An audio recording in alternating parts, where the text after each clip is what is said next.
सुधीजन, सुंदरकांड की सुंदरता के क्रम में मैंने अपने पूर्व के वीडियो में कही बल विरह बेगी तुम आये इस प्रभु श्री राम के निर्देशानुक्रम में मैंने प्रभु श्री राम के विरह पक्ष का निरूपण किया था। आज इस वीडियो के माध्यम से प्रभु श्री राम के बल पक्ष का निरूपण करेंगे। तत्पश्चात आगे के वीडियो में अनंत बलवंत श्री हनुमंतलाल जी महाराज के सुंदरकांड में किए गए बल के प्रोद्घाटन पर अपना पक्ष रखेंगे। श्री हनुमान जी महाराज मां जानकी से प्रभु श्री राम के बल का वर्णन करते हुए कहते हैं कि हे मां, लंका का जो निशाचर समूह है वह पतंगे के समान है, पतंग है, और प्रभु श्री राम का जो बाण है वह कृशाणु है। गोस्वामी जी ने एक अन्य स्थल पर इसी प्रकार के उपमा का प्रयोग किया है।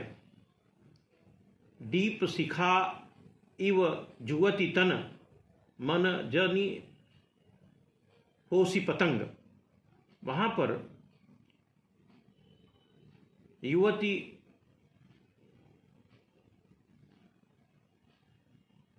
तन के परिप्रेक्ष्य में गोस्वामी जी यह कहते हैं कि दीप शिखा में, दीपक के लौ में जैसे पतंगे स्वतः जाकर मृत्यु का वर्ण कर लेते हैं,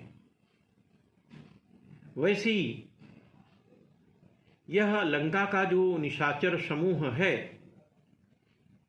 वह भी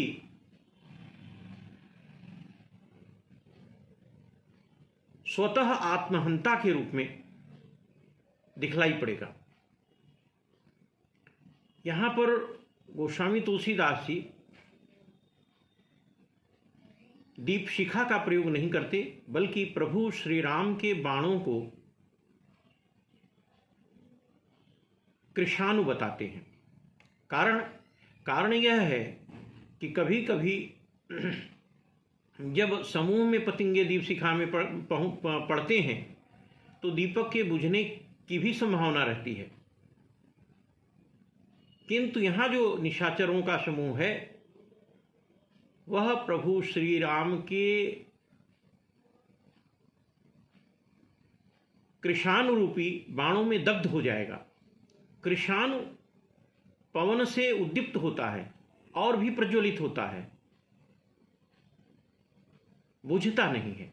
इसलिए यहाँ पर गोस्वामी जी ने कृशाणु शब्द का प्रयोग बहुत ही साभिप्राय किया है। माँ केवल अब आपको धैर्य धारण करना है और इन निशाचरों को आप बिल्कुल जला ही समझिए, दग्ध ही समझिए। निशिचर निकर पतंग सम रघुपति बाण कृशाणु जननी हृदय धीर धरु जरे निशाचर जान। यहाँ पर गोस्वामी जी ने यह स्पष्ट कर दिया है कि जो दीप शिखा है वह तो हवा के प्रवाह से, हवा के वेग से बुझ जाती है, लेकिन श्री राम के जो बाण हैं वे कृशाणु के सदृश हैं और वह हवा पा करके और भी प्रज्वलित होते हैं और भी उद्दीप्त होते हैं और भी अच्छे ढंग से राक्षसों का वध करने में सक्षम होंगे। जरे निशाचर जान कहने का जो तात्पर्य है गोस्वामी जी का वह सिर्फ यह है कि प्रभु श्री राम तो राक्षसों के वध की प्रतिज्ञा पूर्व में ही ले चुके हैं और यह राक्षस गण अपने आप ही जलने के लिए आतुर हो रहे हैं। वह कालव्याल के कराल गाल में समाहित होने के लिए स्वतः आगे बढ़ रहे हैं।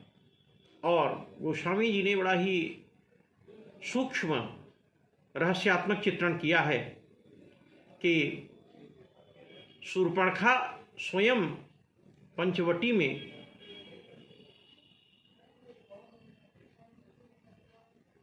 आई थी, किसी ने उसको निमंत्रण देकर के नहीं बुलाया था, और उस रूप में उसने निशाचर कुल के नाश की नींव रखी। इसी प्रकार खरदूषण भी प्रभु श्री राम से युद्ध करने गए थे, स्वतः लड़े और मरे। और रावण भी सीता का अपहरण करने के लिए स्वयं गया था, और इस रूप में उसने अपने मरण की जो पूर्व पीठिका है स्वतः तैयार की है। तो कहने का आशय यह है कि राक्षस गण बिना प्रयत्न के ही मरेंगे, और वह मरने के लिए स्वतः ही उद्यत हैं। साथ ही साथ इस सुंदर कांड में सर्व विद्या विशारद अनंत बल विभूषित श्री हनुमान जी महाराज भी हैं। और मंगलाचरण में गोस्वामी जी ने दनुजवन कृशानुम कह करके उनको संबोधित किया है। वह भी कृशानु है। प्रभु श्री राम के बाण तो कृशानु है ही हैं, रघुपति बाण कृशानु, और इधर उनके दूत प्रभु श्री राम के अनन्य दूत अनंत बलवंत श्री हनुमंत लाल जी महाराज भी कृशानु हैं। दनुज वन कृशानुम, राक्षस रूपी वन के लिए वह कृशानु ही सिद्ध होंगे इस सुंदरकांड में। इसलिए यह सुंदरकांड के सौष्ठव को निरूपित करता है। राक्षसगण लंका के दहन की पूर्व पीठिका तो स्वतः ही तैयार करते हैं। रहा न नगर बसन घृत तेला, हनुमान जी तो केवल निमित्त बन जाते हैं। इस प्रकार जैसा कि मैंने आपसे अनुरोध किया, चाहे शूर्पणखा रही हो, चाहे खरदूषण रहे हों, चाहे रावण रहा हो, अथवा लंका में श्री हनुमान जी महाराज के प्रसंग में ये राक्षसगण स्वतः ही लंका दहन की संपूर्ण सामग्री एकत्रित कर रहे हैं और अपने मृत्यु की आधारशिला स्वतः ही निशाचरगण रख रहे हैं। हनुमान जी अपने बल का भी यहाँ पर प्रोद्घाटन करते हैं।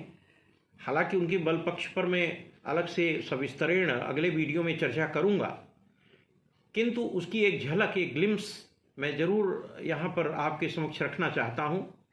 हनुमान जी कहते हैं, अब ही माँ तुम्हें जाऊ लवाई, प्रभु आये सुनहि राम दुहाई। प्रभु श्री राम की आज्ञा नहीं है, अन्यथा हे माँ मैं तो अभी आपको अपने साथी लेकर के किष्किंधा वापस लौटता। इसलिए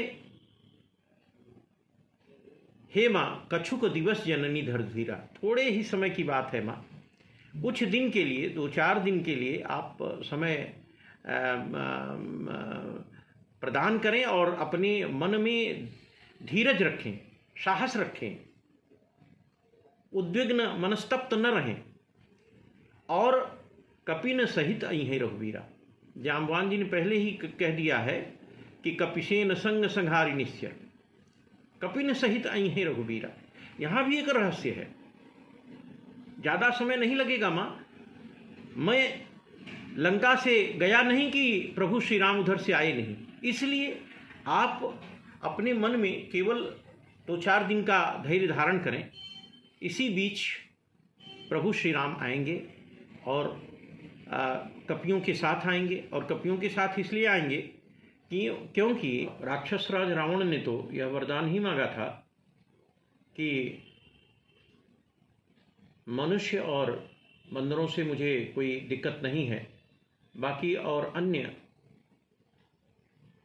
मेरा कोई वध न कर पाए। इसीलिए प्रभु श्री राम मानव रूप में, मानव योनि में यहाँ रावण का वध करने के लिए आएंगे और कपिसेन संग संहार निश्चर, हम कपि लोग भी उनके सहयोगी होंगे। प्रभु श्री राम कौतुकी हैं और इस रूप में यहाँ पर वह अपने कौतुकी बल का प्रयोग कर रहे हैं। हनुमान जी महाराज माँ जानकी से कहते हैं कि माँ आप धीरज धारण करें, 2-4 दिन की बात है। प्रबल प्रचंड वीर धुरीण प्रभु श्री राम महाराज सुग्रीव के अधीनस्थ संपूर्ण वानरी सेना को लेकर यहाँ उपस्थित होंगे, रावण से युद्ध करेंगे और फिर ससम्मान आपको यहाँ से लेकर वापस लौटेंगे।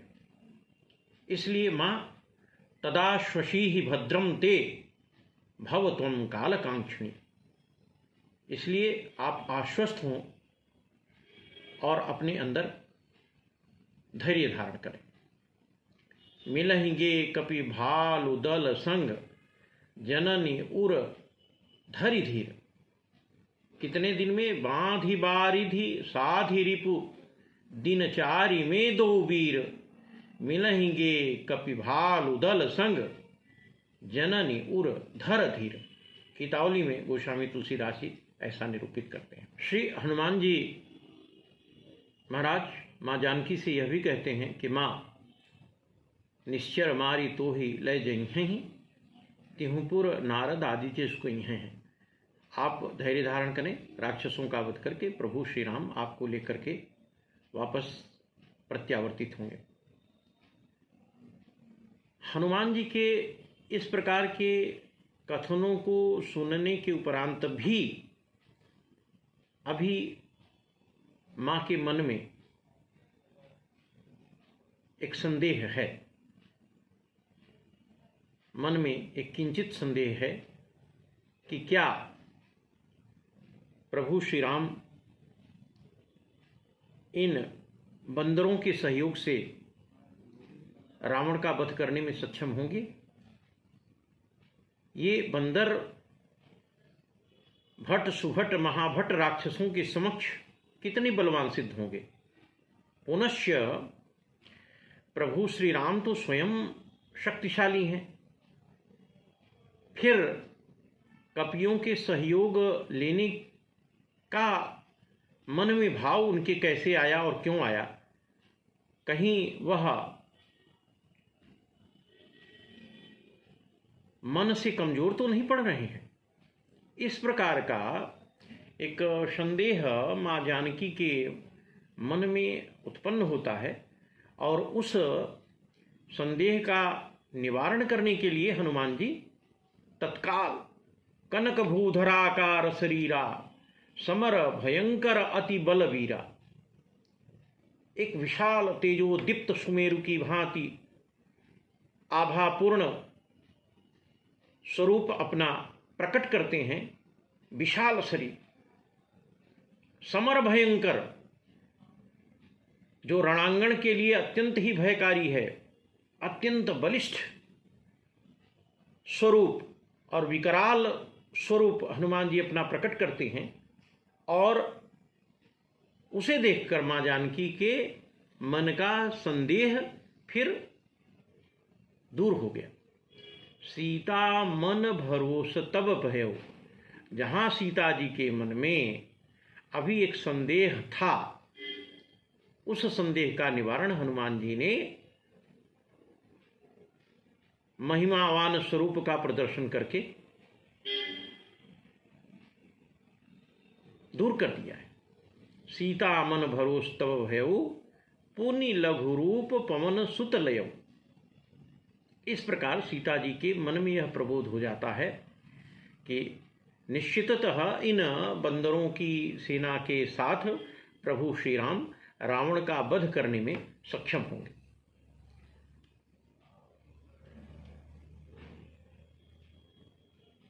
हनुमान जी की विनीतता, विनम्रता और व्यक्तित्व का लोच यहाँ पर गोस्वामी जी ने बड़ी ही मधुरता के साथ चित्रित किया है।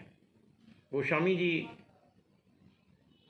श्री हनुमान जी के श्रीमुख से माँ जानकी को संबोधित करते हुए यह कहते हैं कि सुनु माता शाखा मृग नहीं बल बुद्धि विशाल प्रभु प्रताप ते गरुण ही खाई परम लघु ब्याल। कि माँ, हम सब तो बंदर हैं, बंदरों को तो न बुद्धि होती है न कोई विवेक होता है, लेकिन माँ प्रभु प्रताप ते गरुण ही खाई परम लघु ब्याल। गरुण जिसका आहार ही व्याल है, सर्प है, लेकिन अगर प्रभु की कृपा हो जाए तो एक छोटा सा लघु व्याल, छोटा सा सर्प भी गरुण जी को निगल जाने में, खा लेने में सक्षम हो जाता है। यह प्रभु प्रताप है। और माँ, हम कपियों के साथ, हमारे राजा महाराज सुग्रीव के साथ प्रभु श्री राम का प्रताप ही कार्य कर रहा है। हनुमान जी की यह कार्पण्य शरणागति देखकर माँ जानकी अतीव प्रसन्न होती हैं और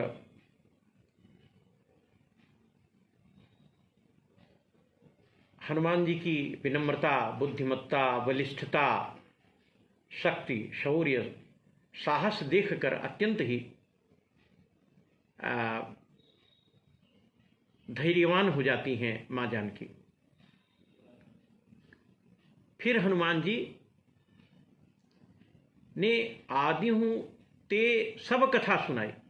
हनुमान जी महाराज माँ जानकी को आदिहूँ ते, प्रारंभ से अंत तक की सारी कथा सुनाते हैं। इसका रहस्य यह है कि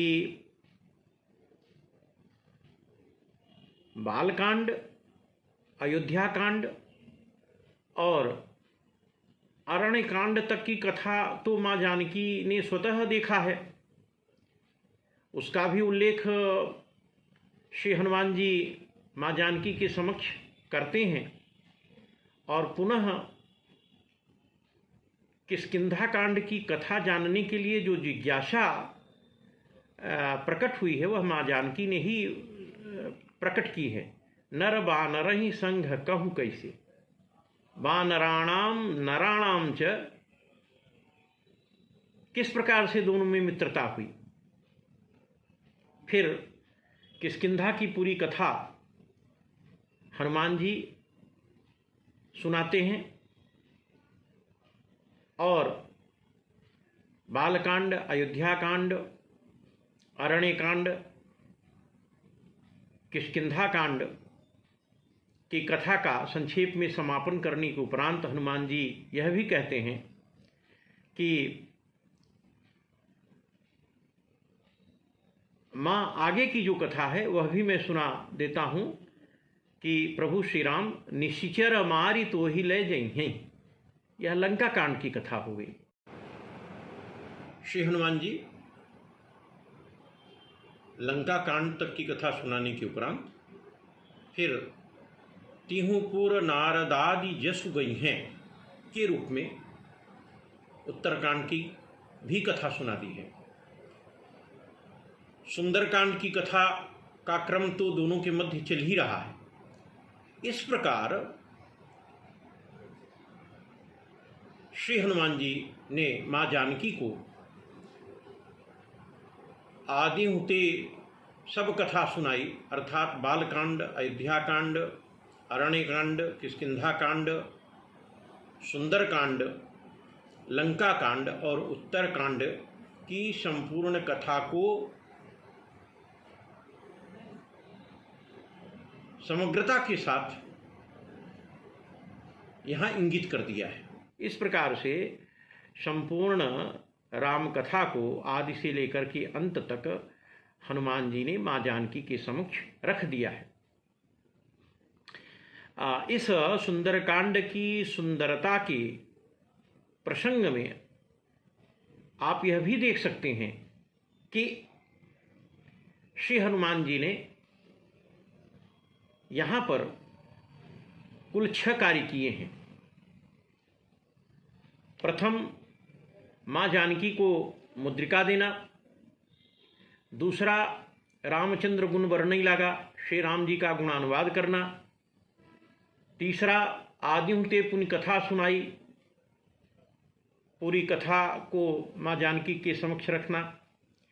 फिर कछुक दिवस जननी धरु धीरा, माँ जानकी में धैर्य का संचार करना, विश्वास उत्पन्न करना।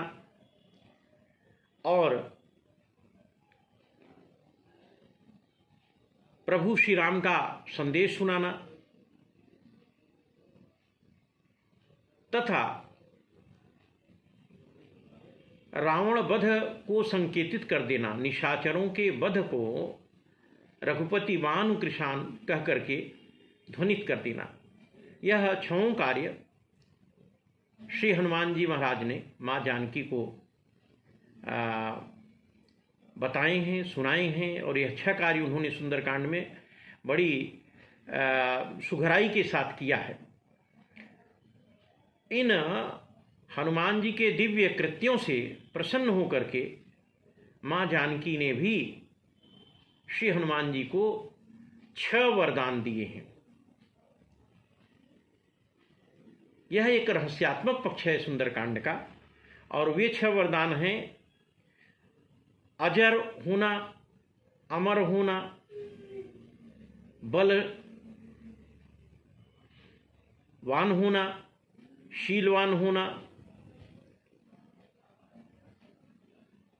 विनयशील होना और प्रभु श्री राम का छोह यानी प्रभु श्री राम की अनवरत कृपा का प्राप्त होना। यह 6 आशीर्वाद माँ जानकी ने भी श्री हनुमान जी महाराज जी को दिया है। अजर अमर गुण निधि सुत हो, करहूँ बहुत रघुनायक छोहूँ, करहूँ कृपा प्रभु अस सुनिकाना, निर्भर प्रेम मगन हनुमाना, बार बार नायसी पद सीसा, बोला बचन जोरी कर कीसा, अब कृत कृत्य भयो मैं माता, आशीष तव अमोघ विख्याता। यहाँ पर मैं एक बात और आपके सामने रख दूं कि संपूर्ण राम कथा में अमोघ शब्द का प्रयोग गोस्वामी तुलसीदास जी ने कुल 5 बार किया है। और उन 5 बार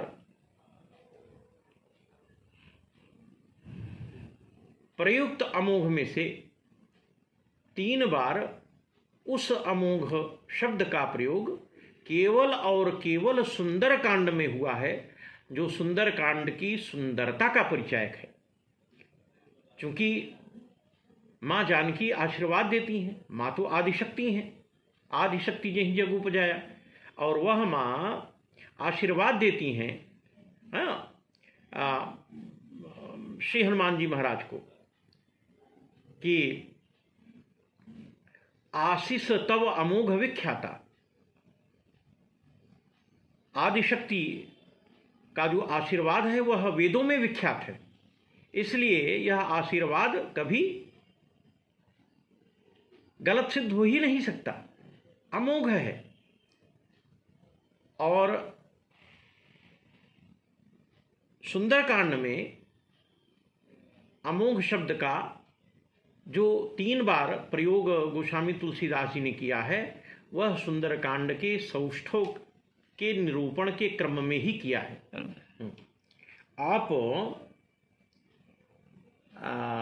यह देख सकते हैं कि हनुमान जी के ही प्रसंग में गोस्वामी तुलसीदास जी ने प्रथम अमोघ का जो प्रयोग किया है वह सुंदरकांड के प्रारंभ में ही किया है।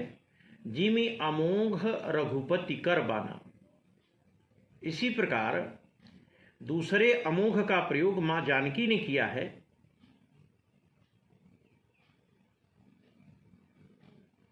मां जानकी आशीष देती हैं, आशीष तव अमोघ विख्याता, अमोघ आशीष देती हैं और हनुमान जी उसी अमोघ आशीष को प्राप्त करके यह कहते हैं कि माँ आप तो आदिशक्ति हैं, आपका यह आशीष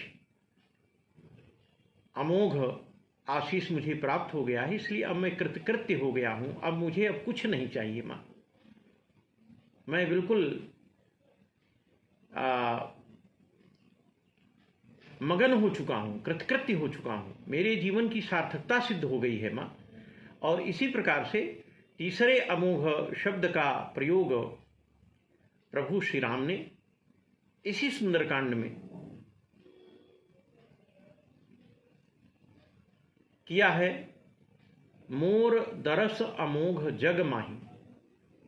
इस प्रकार आप देख सकते हैं कि संपूर्ण राम कथा में प्रयुक्त जो अमोघ शब्द है वह 5 बार ही आया है और उसमें से 3 बार अमोघ शब्द का प्रयोग इसी सुंदरकांड में हुआ है, चाहे वह आशीर्वाद के रूप में प्रयुक्त हुआ हो या दर्श के संदर्भ में प्रयुक्त हुआ हो अथवा बाण के रूप में अमोघ शब्द प्रयुक्त हुआ हो। यह अमोघ शब्द सुंदरकांड के सौष्ठव का सहज प्रतिपादन करता है। धन्यवाद।